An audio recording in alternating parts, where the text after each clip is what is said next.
You've been lied to about dopamine. People told you it's the reward chemical, like it's some lazy coin the brain flips when you've done well. But that's bullshit. It's your hunter's drumbeat, your engine roar. It's not the champagne after you cross the finish line. It's the fire in your legs when the prey is almost in reach. It's the magnetic pull when you're nearly there. Quit before the finish line and you're cutting the power to your own goddamn fuel pump. You've chemically betrayed yourself. The small truths you can't escape. When you're halfway through clearing the kitchen and you see it starting to sparkle, you get a burst of let's finish this. That's dopamine. When you're reading a gripping book and the climax is one page away, you turn that page without thinking. Dopamine. When you're almost done at the gym and somehow push harder than before. Dopamine is giving you a chemical high five. You already do this instinctively. The skill is stealing that instinct from the useless crap and feeding it to the stuff that actually makes you grow.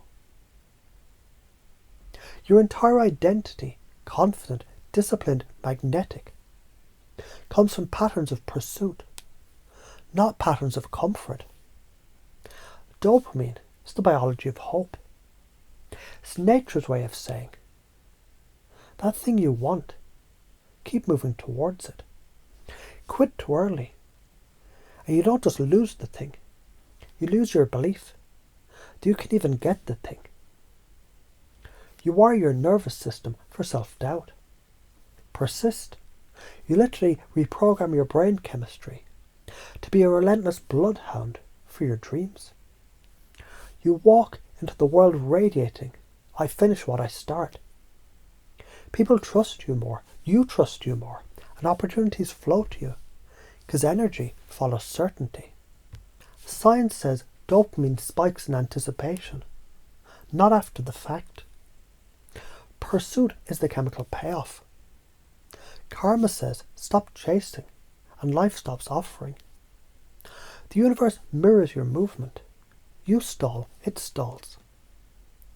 If you don't feed your pursuit's drive, here's what happens. Your brain adapts to quitting. It becomes normal.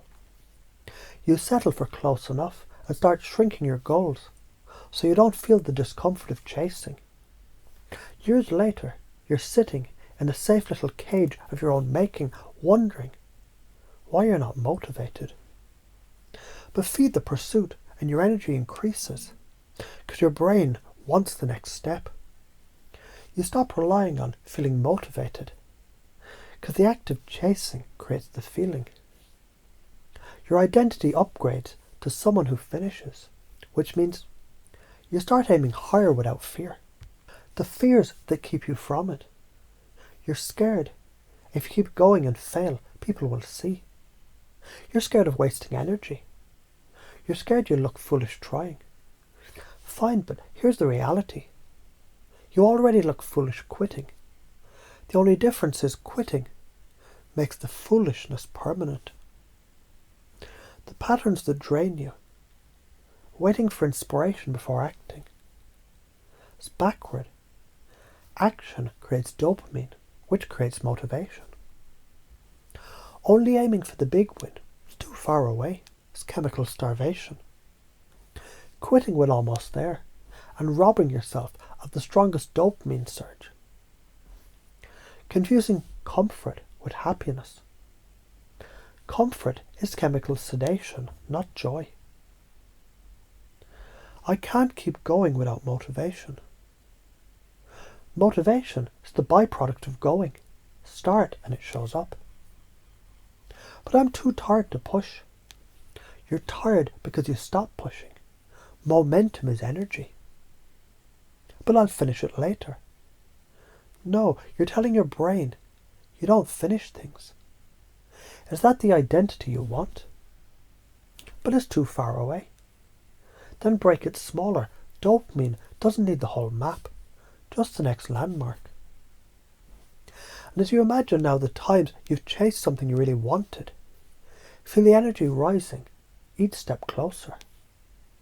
And notice how every cell in your body remembers the taste of almost there. You can also notice every pursuit you commit to now feels easier to continue. Because the moment you start, your brain begins feeding you the exact fuel you need to finish. And the more you finish, the more your identity rewires itself into that of a relentless finisher. And the more you're that finisher, the more doors open that never opened before. Because the universe, like dopamine, responds to motion, not to waiting. Life's scoreboard isn't measured in big wins. It's measured in finished chases. You either keep moving until you cross the line, or you get used to living just short of your own potential. One path makes you alive, the other makes you a ghost in your own story. Dopamine doesn't give a shit about your excuses. It rewards movement, so move.